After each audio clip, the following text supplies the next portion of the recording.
Hey, congratulations for Nasrin, your documentary, which is actually out today. Yeah. Yes, thank you. Thank you. So let's start off with the easy question. What actually sparked you to make this documentary? Sure. We're officially rolling now, right? So, Yes. Okay. If you want to start over again, then we'll go. Oh, okay. Let me go ahead and ask the question again. What actually sparked you to actually make this documentary, Nasrin? Well, I actually made a series of other human rights documentaries over the years, and a number of them, 3 or 4, had ended up being about Iran. And although each of those were in their way critical of the Iranian government, they were also positive about the Iranian people, and each one gave me more respect for the diversity and depth of the Iranian people, and also Iranian culture, which is very vivid and goes back centuries, but is also very contemporary, not what you'd see in American media. So a number of political forces here in the United States and around the world made us think about telling Nasrin's story. And I'd gotten to know a lot of her story through a film I did with Amnesty International years ago about the persecution of the Baha'i faith in Iran. And even though Nasrin isn't a Baha'i herself, she's a great champion of religious minorities.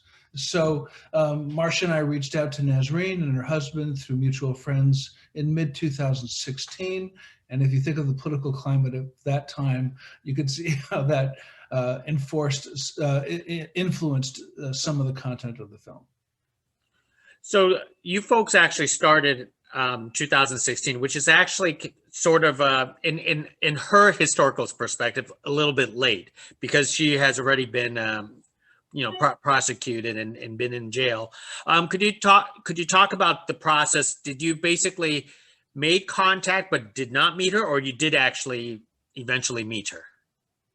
Why don't you start and then I'll go from there. Well, we didn't, we met her, but obviously only through sort of the digital space, because we couldn't really go to Iran for a couple of reasons. As Jeff had mentioned, he made other films about Iran, and it would have been very dangerous personally for him to go there. And also we were looking to get more of an intimate look into her life, into her day-to-day life, and having an American crew over there would have made it, it would have just have brought way too much attention to the crew. We wouldn't have been able to capture the day-to-day life that we do have in the film. So we worked with camera people over there who, were able to follow her very discreetly. So when we first started talking to her in 2016, she, we captured some of her life, but during the first couple of years, she started to take on the cases of the girls of Revolutionary Street, the young women taking off their hijabs in public to protest the mandatory headscarf law.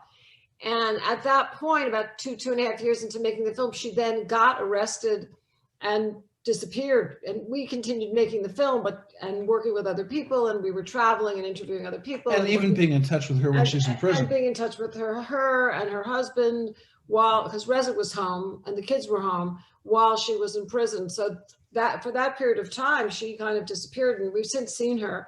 She's been home now on 2 medical furloughs, and it was really incredible to see her again and talk to her again and know that she's seen the film. And Reza had been communicating a lot with her about what was going on with the film anyway. It's been just a really immersive experience and a wonderful experience to get to know people so well, so far away. Marcia calls Nasrin and Reza now, our second family, and that's a lovely feeling. Now, I'm curious on how you actually pull this off with an Iranian film crew, because obviously we cannot send Americans over there or an American film crew, but even with an Iranian film crew over there, they have to do this very much in secret, because otherwise they could endanger themselves. So without spilling your secrets, but could you talk about basically how some of this could actually be pulled off? Sure. And it wasn't with one crew. It was with a number of individuals who helped at different times.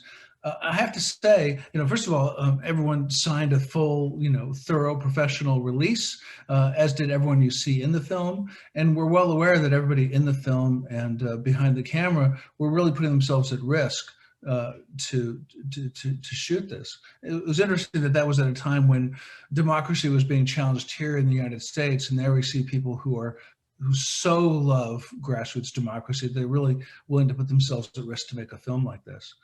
We had communication with them. We had ideas that we would love to cover, and every once in a while there'd be a surprise that we didn't expect, and that kind of interchange was just great. So over there, was there actually like a specific person in charge, like a producer over there, or you guys basically did everything remotely? I think it's just best to leave it vague, but to say that the respect that we had for the people we're working with is just enormous. Was there at any point you guys that crew came close for endangerment and then nearly shut down, or there was nothing came close?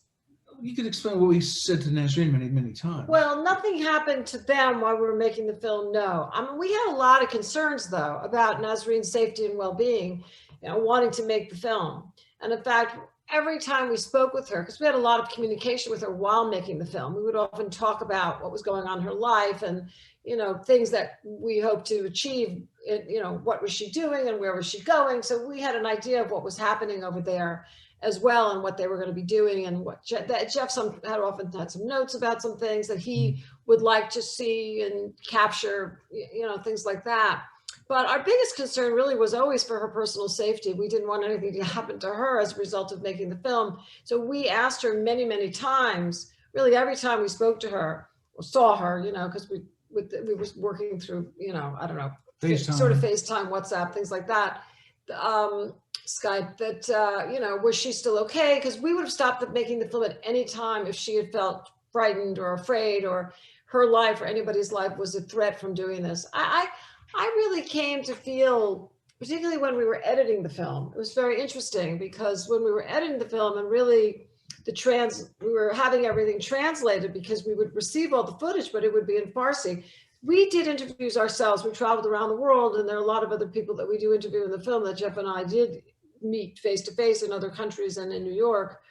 But we would receive this footage, and it would all be in Farsi, and Jeff would log the shots, and then we would send it off to the translator, and then we'd get the English, and then we'd actually know, oh, that's what they were talking about, or this is the scene. And I really, over time, it became really clear to me that Nasrin is a tremendously strategic person. I mean, she's always thinking about, 3 moves ahead, what she's going to do next, or how she's going to handle that or position that.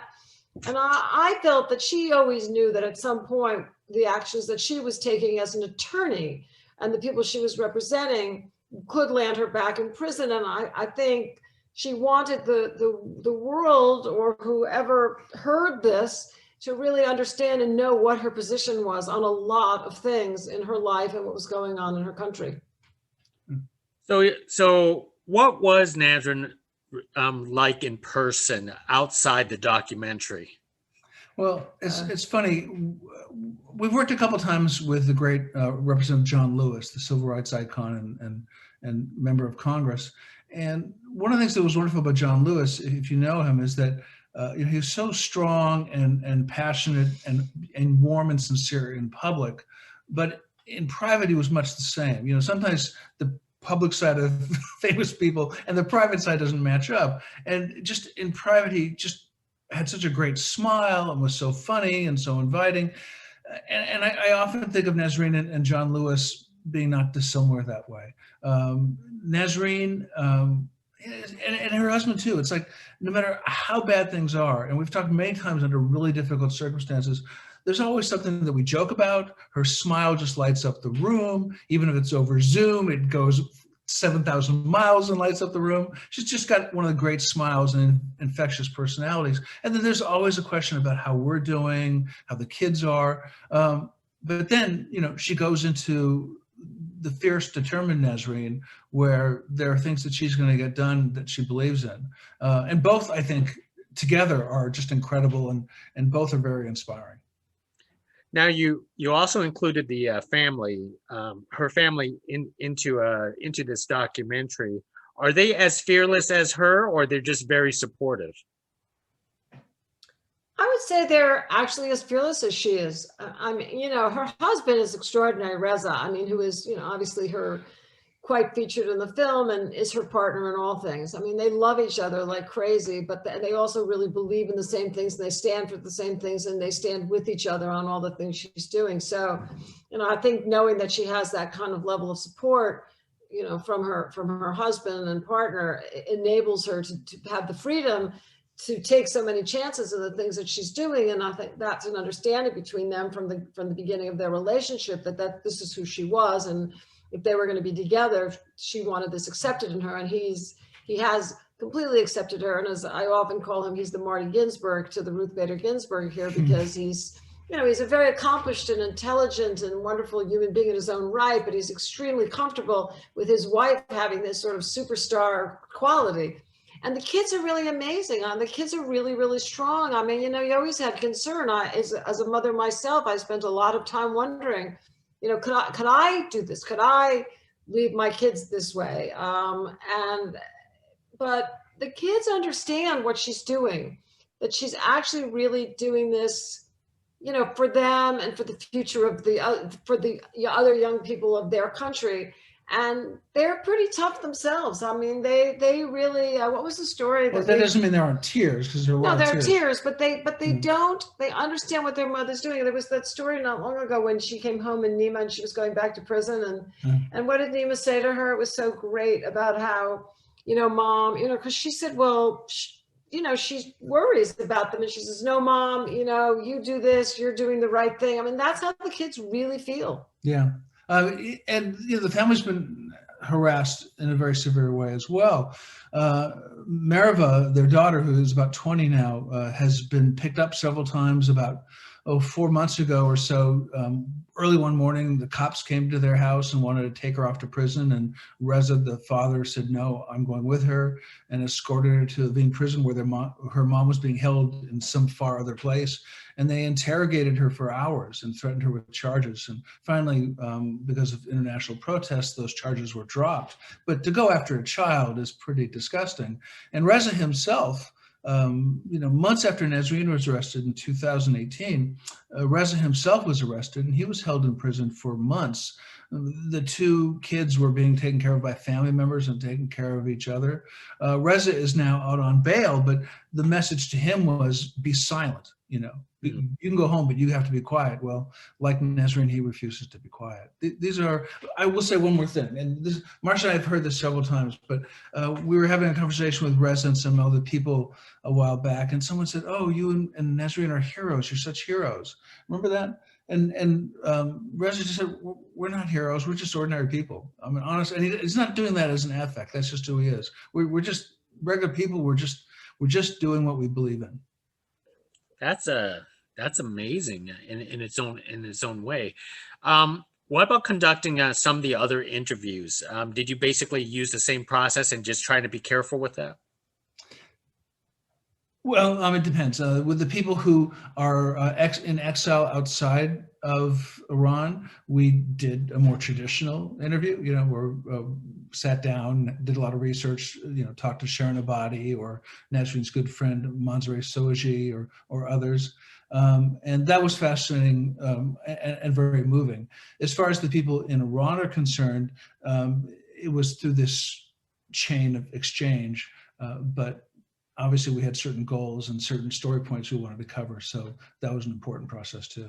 I would say also, it's interesting because, with people that we interviewed outside the United States, some of them have family, or I know there's some other people that actually worked on the film. They still have family in Iran. So there are people we worked with that don't have it, asked us not to give them credit on the film because everybody worries about their family. The government there, they'll take any opportunity to get at you. And if you have family there, they might not be safe. So we're extremely protective of every single person who worked on the film. And if they wanted credit, if they didn't want credit, we were very, very careful about all of that. I found it to be very important for us when we traveled and we interviewed people who live in exile. I would say for me, probably the most life-changing thing about making the film was interviewing people who've had to flee Iran, artists and intellectuals and doctors and scientists who have left the country because they know if they stay, they would die in prison.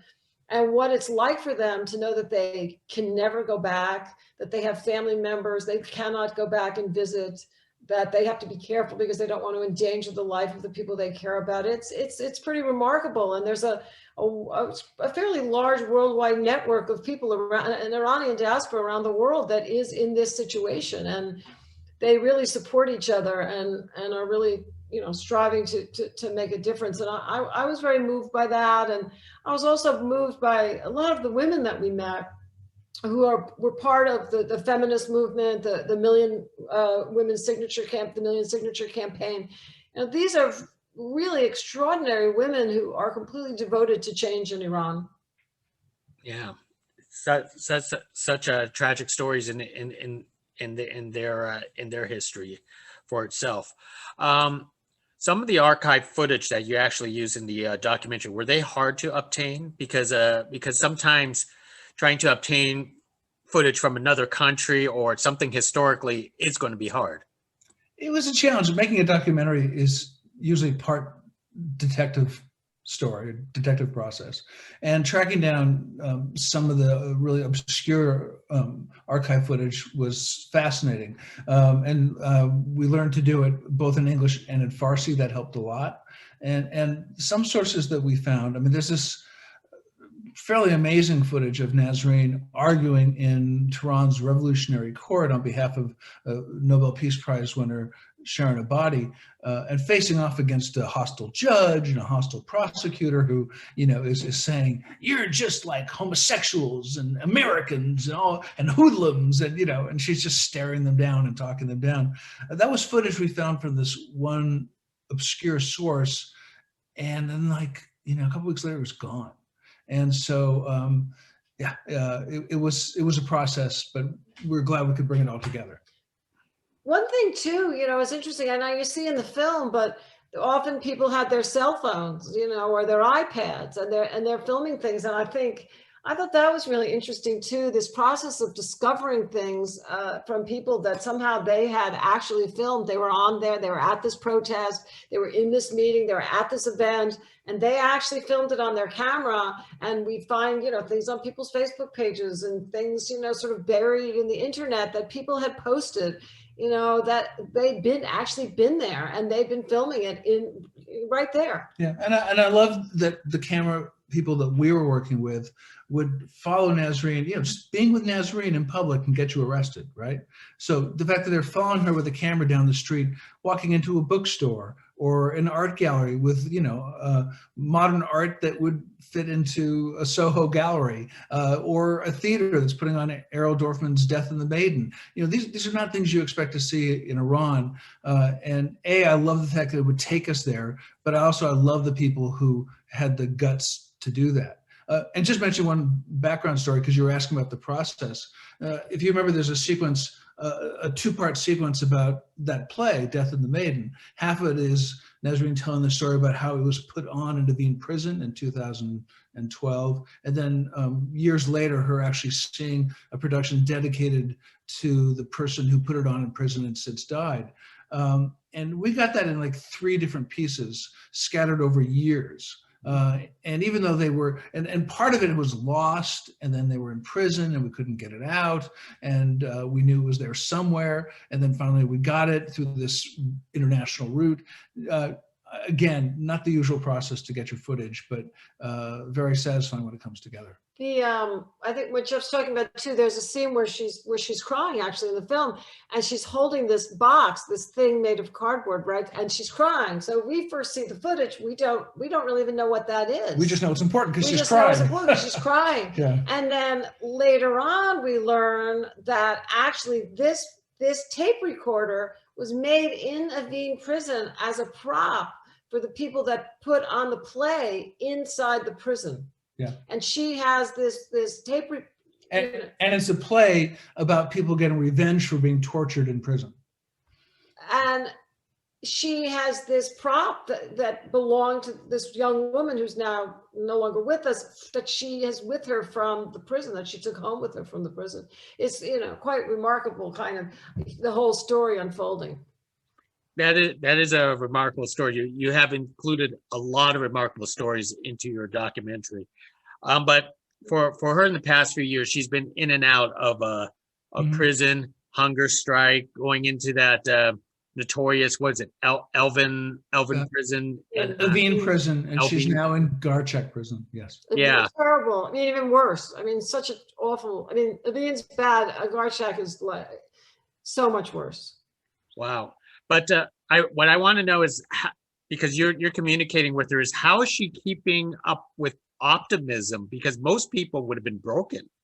Yeah, that's such a good point. It's a really essential point. And, I've dealt with people who have been incarcerated and even tortured in other countries as well. And the first thing, their interrogators, the authorities want to do is destroy hope. Because if they destroy hope, you crumble. And they've tried to do that with Nasrin. Marcia was mentioned that she's now in Garchek prison. She had a 46-day hunger strike starting in August, demanding that Iranian prisons be cleaned up because they're magnets for COVID. And political prisoners in Iranian prisons weren't being released home on furloughs. They were being exposed to COVID. So she was on this hunger strike that got world attention. And she had a little bit of treatment, but she was having a bad heart condition. And so one day the authorities said, Nasrin, we're going to take you to the hospital so you can get some treatment. And they take her out of her cell and they bring her to this car. And then rather than drive her to prison, to the hospital, they drive her an hour to this other prison, which is even worse, as Marcia was saying, than Evin prison, Garchek prison. And that's their way of messing with your mind, saying, oh, we're going to do one thing. And then they lie to you and suddenly the trap door opens. But, Nasrin is a strong person. She's got a fabulous family, fabulous friends. And I will say it's gratifying. The world campaign that's attached to this film has, I can say she said that it's given her extra support that's given her fuel to do what she has to do. I think, I think that, we know this from her and other people, that when people spend a long time in these prisons, they feel that people forget about them and they're just in there and that's it. They don't come out or ever, or, maybe for such a long time. And I think the fact that people forgotten about them and is so demoralizing. And I think we found that what Jeff is saying, that, people talking about the film, people talking about her, people, rallying for her cause and petitions and things, is a sustaining energy for her, that she is not forgotten, that her legacy and what she's been fighting for and who she is not disappearing. And I think that really keeps her going. Yeah, let me say one more thing about that, if I could, just because even from the very beginning, we always said with Nasrin that we wanted this to be a community portrait. Then it would be about Nasrin, but through Nasrin, we'd get to know many other people like her who have put themselves at risk to fight for human rights in Iran. And we even beyond that wanted her example to help inspire people around the world to understand why human rights are so important. So yes, it's about Nasrin, and yes, we can bring light to her, but we're really trying to bring light to all the other women and political prisoners in Iran prisons, and people like them all around the world. There's way too many. And we need to shine a light on this country, America, as well, and realize the human rights abuses that we've committed and clean up our own act. You can't really ask for other people to perform properly if you're not doing it yourself. That's true. You can't tell other people to clean out their backyards if we can't even clean up our own, right? Yes, or maybe even our living room. That's right. Well, before I forget, you also have Olivia Colman who narrated your film. Talk about scoring her for the narration. Well, I'll just set it up by saying that besides being a fantastic documentary producer, Marcia has a many-decade career as one of Hollywood's top casting directors and executives. That's a really good tool to have in your arsenal. So, right. So, yes, I had a long career as a casting director, and I just started producing documentaries after I met Jeff in 2012, and finally, only a couple of years ago, I stopped actually casting as a full-time casting director because we were traveling so incredibly much. But we started talking about who we thought would really be a, the right person for this, somebody who sort of embodied both, strength and warmth and compassion. Because, she's more than just a narrator, she's also sort of as you know, most of the film is in Farsi. So you want somebody who's going to sort of bring sort of an emotional connection in the English language as well. And so, I mean, Olivia was always our first choice. And I fortunately, I was able to reach her representation and was able to get the material to her.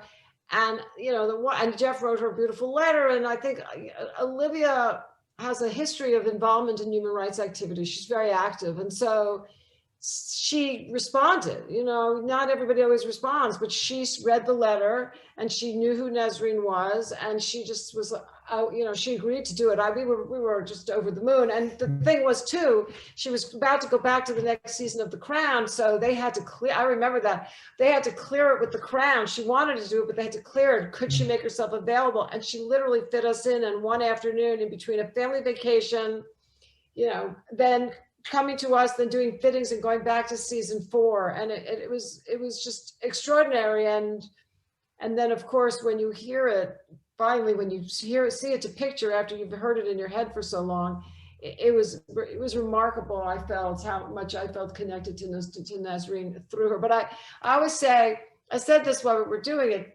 I've cast for so many people. And my motto always in casting was, casting is not the problem, it's the solution. And that, your job is to take care of your producers and your directors and make sure everybody stays calm and relaxed through what's can often be a very anxiety-ridden process of trying to get the right actor and someone who, get the right person that you really want, to do your film. But as a producer, my goodness, producing it myself and having to wait to hear, is she going to be able to do it? Will she do it? Can she do it? I think I was more anxious as a producer casting for myself and for Jeff than I'd ever been in my whole life of 38 years casting for other people. That is very fortunate that you actually got Olivia on board. That is terrific. Yeah. Well, let me wrap it up with one more question here, because obviously audiences around the world is going to watch your documentary. What is the one most important take that you hope that they walk away after watching your film? Well, first of all, and I'm cheating because I'm going to slip something else in there, but you'll forgive me, I hope.